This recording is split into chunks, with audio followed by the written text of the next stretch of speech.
Hi, I'm Ivy Marie Lim, Peak Performance and Relationship Coach. And in today's video, I want to talk to you about my personal story on how I meditated and inevitably and eventually met my now husband of going on 14 years. The biggest thing about this is that I actually met him about 6 weeks after I had found out my former boyfriend of 2 years had been cheating on me. Welcome, I'm Ivy Marie Lim, Peak Performance and Relationship Coach, trainer, speaker, and mom, and I help women be their best self, attract the love they deserve, and the life they want.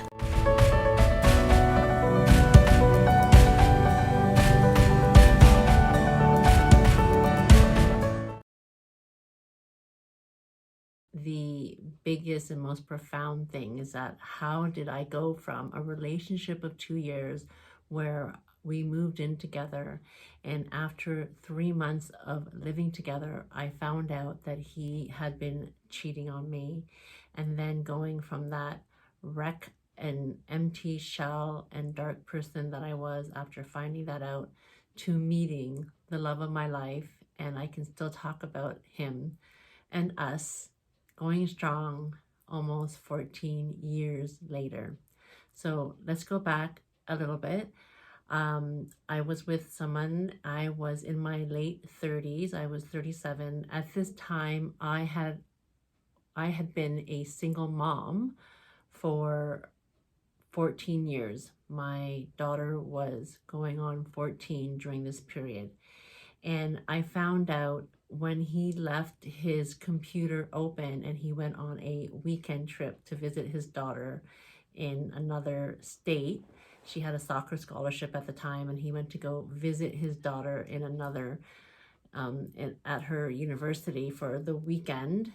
And he left his computer open, and I saw that he had been talking to this other woman who was actually his ex-girlfriend for a number of months. And I saw that they were together, and the story is, and it's kind of a sociopathic story, is a very colorful lie that he told, but he told her, the other woman, that he didn't live in the Toronto area where we lived.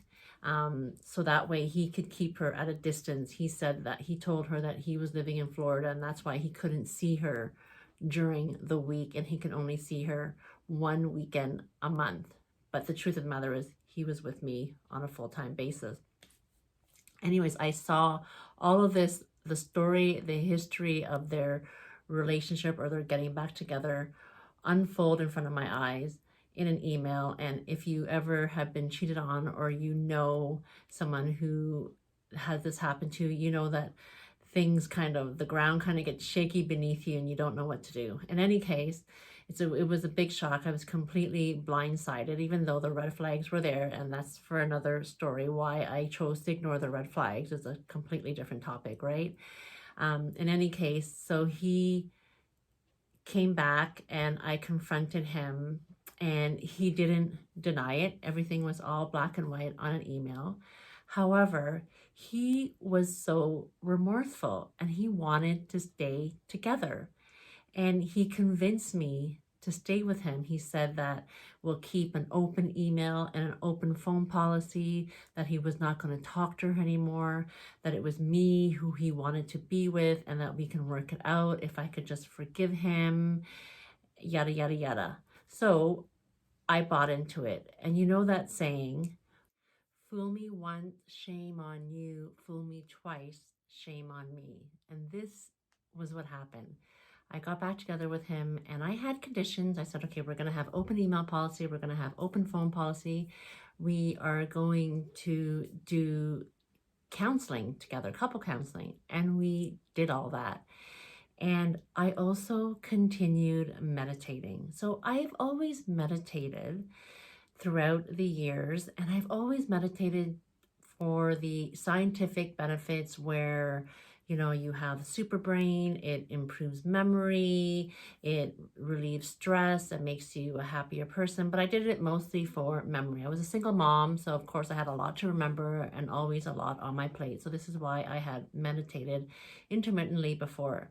But this time I was going to meditate for the spiritual benefits. And keep in mind that I've never really considered myself an overly religious person, but I am spiritual. I do believe in life force energy. I believe that in connectivity, that we're all connected. I believe in oneness, and I believe in intuition and gut instinct. However, I have to say that I've never really experienced such intuition or an outwardly psychic ability before. So I had started meditating intensely for an hour every day, sometimes even 2 hours in the morning and at night during this period when we got back together, so that I could forgive him, so that I could forgive and forget, and also so that I could visualize and attract a future together. I really did want to be with this person.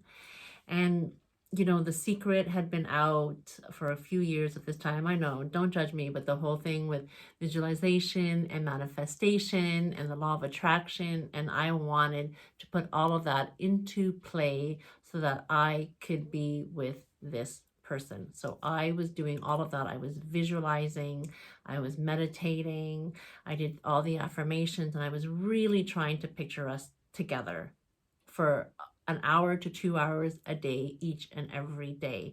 And at the same time, our relationship was actually going pretty good for this month. So a month of this went on, and I started getting this really funny feeling in my body. I couldn't shake it for about 3 days. And so then after the third day, I woke up in the middle of the night and I went to his computer and I started looking through his email, because remember, we had the open email, open phone policy. And I was looking through all the folders and I couldn't really see anything incriminating, or I didn't even know what I was really looking for. I was just looking. But then I saw a little tiny email that he sent from his sent items, and it was a new email address, which I did not have. So I went into this new email address. So new email address at hotmail.com. I went into it and I needed a password. It's like, he opened up a new email address and he didn't tell me about it. So I went in, took a deep breath, put my hands on the keyboard, and I typed in the first password I could think of. And voila, I got in to this new email address, and I found out that he had been talking to the other woman again for the last 3 days. So I was shocked and not shocked, because I had this feeling that something was up. But this was the first sort of download, spiritual guidance, call it psychic ability, deep intuition that I actually listened to. And it actually, somehow I was able to get this password and find this out, enter his new email address with the right password on the very first try, and find out that he had been talking to this other woman for the last 3 days, exactly when I started feeling this pit in my stomach, or this vibration in my torso. So that night I kicked him out, and even I asked him to leave, and even at the very last minute, he was still trying to, what I know now was gaslight me, saying that it was my fault, or maybe then in the next relationship I shouldn't do it this way, yada, yada, yada. He was actually still trying to gaslight me in the very last minute. So again, that is another topic to talk about later on. And so here I was, and I actually was a little bit elated and relieved that I found this out when I did. And I was really determined this time to, he wasn't even remorseful. He knew he didn't want to be with me anymore as well at this point. So he was happy to leave, or he left as it was. So I was there by myself. It was officially broken up, and I was actually very humiliated. I got really depressed. I felt so ashamed of myself. Absolute humiliation, because I took him back. I believed him the first time, and I got sucker punched so largely that I felt that such shame and such guilt that, oh my God, you know what? With me being a single mom, I had yet another failed relationship. And I went through this grieving process for a week or so. I didn't eat. And my girlfriends came in and helped me and intervened and finally took me out. And so I decided I would keep on meditating. I don't know why. I just needed to find some sort of peace of mind. And again, I wanted to forget this incident. I wanted to forget this period in my life. And so I continued my meditation practice again for about an hour in the morning and an hour at night, an hour to 2 hours. I started meditating again. And about a couple of weeks after or so, I started feeling this overwhelming sense of acceptance and surrender and self-forgiveness for myself. And I got so much clarity after all this, because you know why? When you've hit rock bottom, when you've completely flattened out and there's nowhere else to go, I felt like shit, okay? Just, I don't usually swear on the video here, but I felt like total crap. And when you're in that rock bottom moment, everything sort of just opens up for you.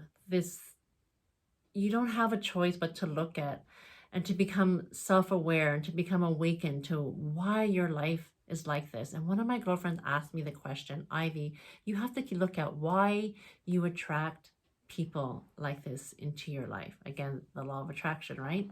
Why do you attract people into your life? And I was like, you know what? I don't know. Like, I'm a good person. I don't know why I attract someone that would do this to me. I don't deserve it. And that's when I started saying to myself, you know what? I don't deserve it. And I even made a list. I made a list of everything that this other woman had and everything I didn't have. And I was like, wow, I made the list of everything from, she was white and I wasn't, and she didn't have kids and I was a single mom, and she had bigger breasts than me and I didn't have as big breasts as her. She had blue eyes, I had brown eyes, like everything that I could possibly, all the opposites that she had that I didn't have. And I looked at that list and I was like, wow, Ivy, do you hate yourself? You must not like yourself to do this to yourself. And I realized then too that, oh my God, I did not like myself. I was a confident person. I was a competent single mother. I was raising a daughter, a little woman on my own for 14 years.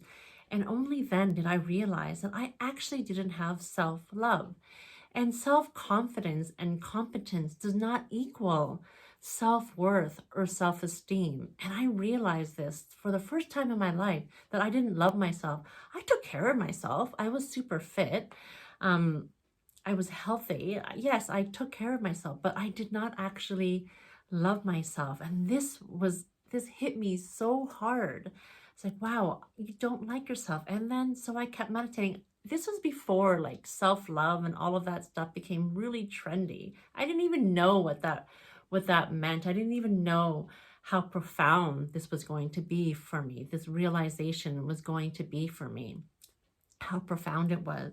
So now I started doing the affirmations and really getting clear on what I truly wanted, getting very clear on what I truly wanted in a partner.